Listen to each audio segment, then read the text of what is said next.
Summer break had finally arrived, and I found myself alone at home. My mom, Emily, had just returned from visiting her sister for a couple of days, only to immediately head out again to catch up with a friend. Dad had left on a 2-month business trip the week before. As an 18-year-old college freshman with the house to myself, I knew exactly how I wanted to spend my time. The moment Mom's car pulled out of the driveway, I locked the front door and stripped off my clothes. I gathered my usual supplies, tissues, and liquid soap, and settled in for what I knew would be a long, enjoyable session of self-pleasure. Time flew by as I indulged in my favorite pastime, taking short breaks to recharge and browse through various adult websites. Before I knew it, over 4 hours had passed. Usually, Mom stayed out much longer when visiting her friend, but today it seemed the gossip well had run dry. Completely absorbed in what I was watching, headphones blocking out any outside noise, I failed to hear the front door open. Suddenly, I heard Mom's voice, filled with shock and disbelief. I froze, mortified, as she rushed out of my room. The surprise of her sudden appearance left me stunned, unable to fully process what had just happened. As the reality of the situation slowly sank in, my mind raced. What should I do? How could I possibly explain this to her? After what felt like an eternity, I mustered up the courage to approach Mom. I found her in the living room, her face a mix of disappointment and embarrassment. I stammered. "I didn't know you'd be home so early. It won't happen again, I promise." Mom didn't say a word. She just looked at me, clearly upset, before silently making her way to the kitchen. We spent the rest of the evening in uncomfortable silence, drinking tea and avoiding eye contact. The tension in the air was palpable, and I couldn't wait for the day to be over. Despite the awkwardness of the situation, I found myself unable to resist the urge to finish what I had started earlier. After dinner, I retreated to my room, leaving the door slightly ajar so I could hear when Mom finished washing the dishes. I thought I was being clever, but Mom had her own plan. She turned the kitchen faucet on full blast, masking the sound of her footsteps as she crept up to my room.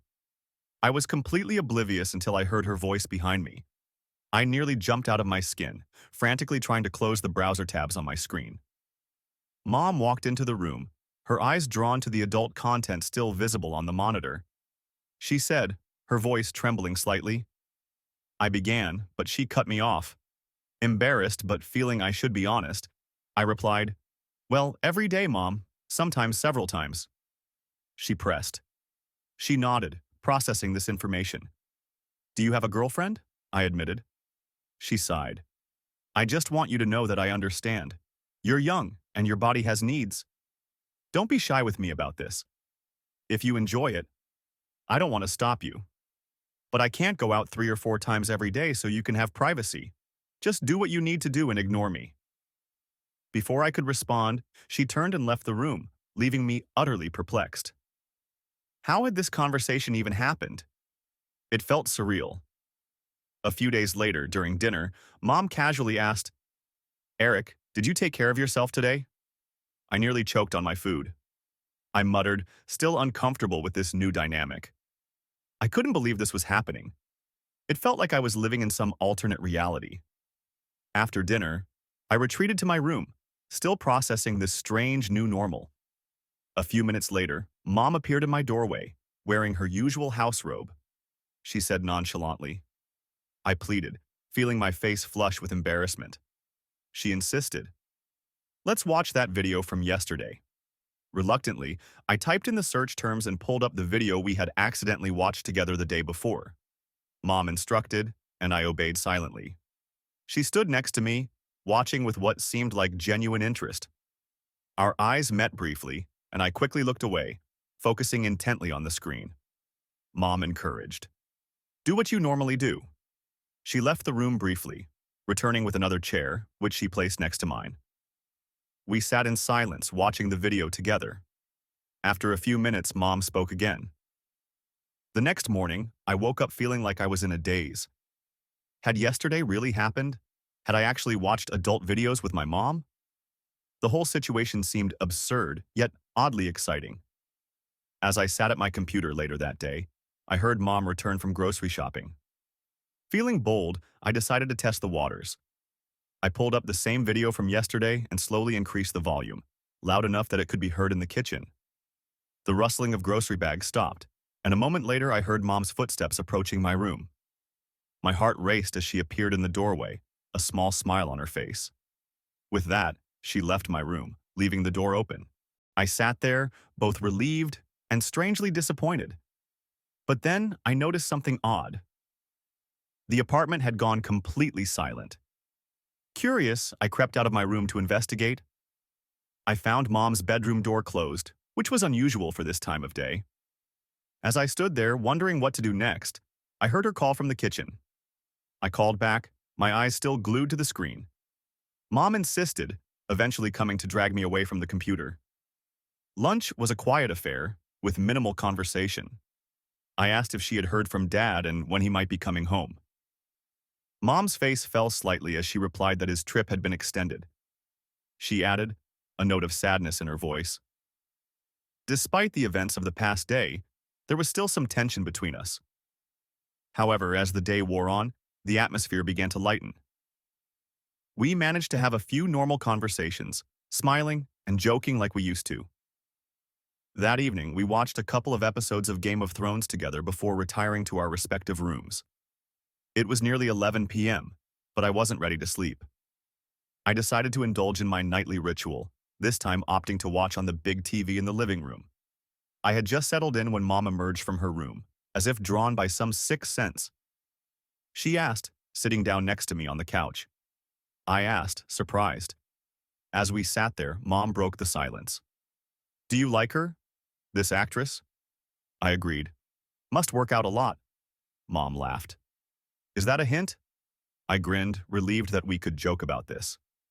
Suddenly, Mom stood up. Where are you going? I called after her. She returned a moment later, her hands behind her back. Guess which hand? She teased. I said, playing along. It's my favorite.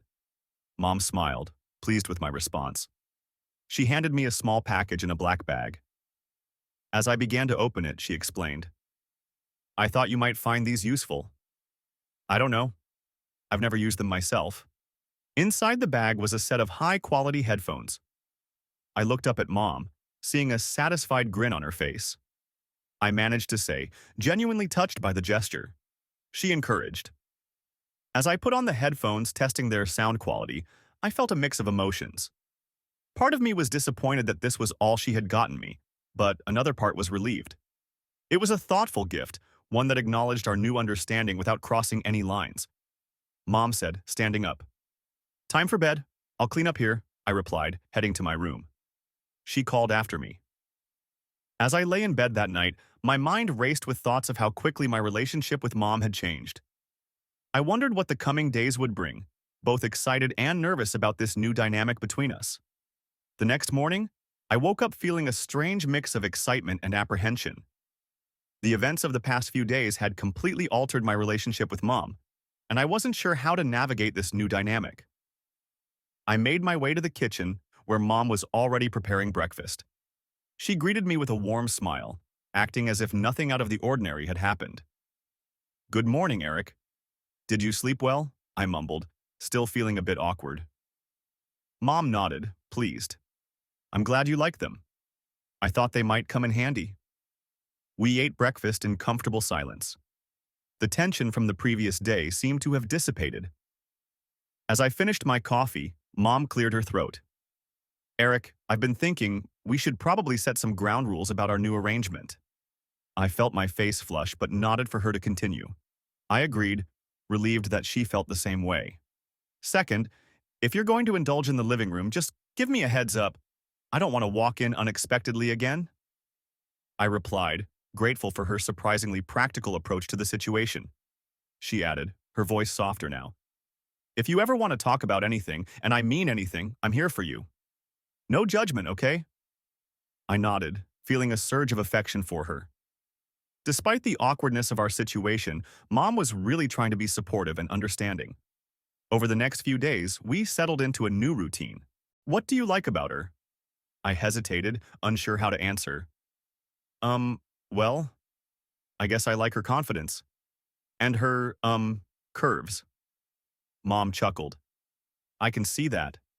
You know, I used to have a figure like that before I had you. I glanced at her, surprised by her candor. You still look great, Mom, I said, feeling a bit awkward complimenting her in this context. She smiled, looking pleased. Thank you, Eric. That's sweet of you to say. As the video continued, I found myself becoming increasingly aroused despite, or perhaps because of, Mom's presence. I shifted uncomfortably, trying to hide my reaction. Mom noticed my discomfort. Eric, honey, it's okay. Remember what I said? Don't be shy with me. If you need to take care of things, go ahead. I froze, unsure if I had heard her correctly. What? Here? Now? She nodded, her expression reassuring. If you want to. I don't mind. In fact, she hesitated, then continued. I could give you some pointers, if you'd like. My mind reeled at her suggestion. This was beyond anything I had imagined when we started this new arrangement. Part of me wanted to run to my room in embarrassment, but another part, a stronger part, was intrigued by her offer. Slowly, hesitantly, I nodded. Okay, I whispered, my voice barely audible. Mom set down her wine glass and turned to face me. All right, first things first. Relax. You're too tense. Take a deep breath. I did as she instructed, feeling some of the tension leave my body. She continued. Now, start slow. Don't rush it. Following her guidance, I began to pleasure myself, all the while acutely aware of her presence beside me. It was surreal, having my mother coach me through this intensely private act, but I couldn't deny the thrill it gave me. As I continued, Mom offered more suggestions, her voice soft and encouraging. That's it, Eric. Pay attention to what feels good. Vary your rhythm.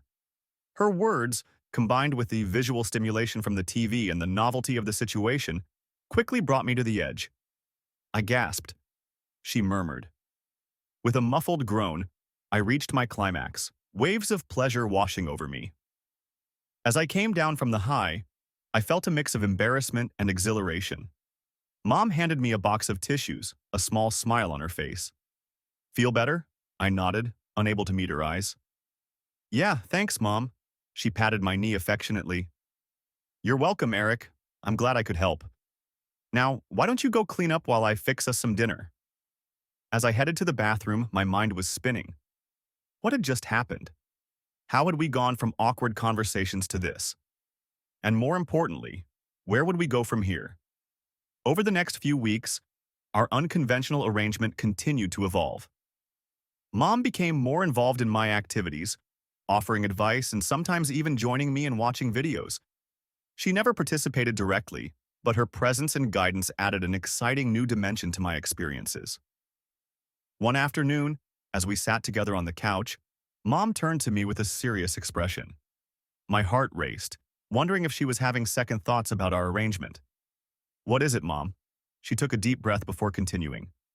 I want you to know that what we're doing is not typical. Most mothers and sons don't have this kind of relationship. I nodded, feeling a knot form in my stomach. I know. Are you? Do you want to stop? To my surprise, she shook her head. No, that's not it. I just want to make sure you understand that this is special, private, and it doesn't mean that our relationship has fundamentally changed. I'm still your mother, and I love you as my son. This is just an unusual way of me supporting you through this stage of your life. Her words both reassured and confused me.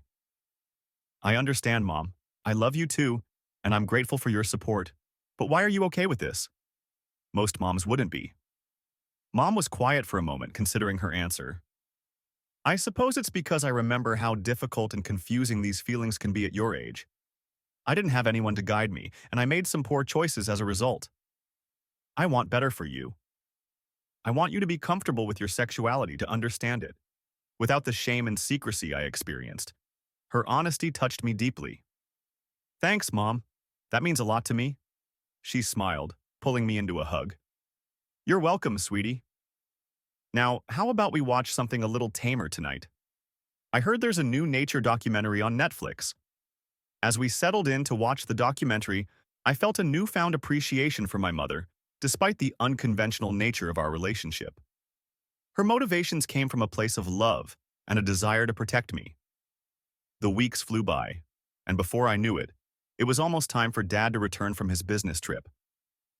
Mom and I both knew that our special arrangement would have to change once he was back.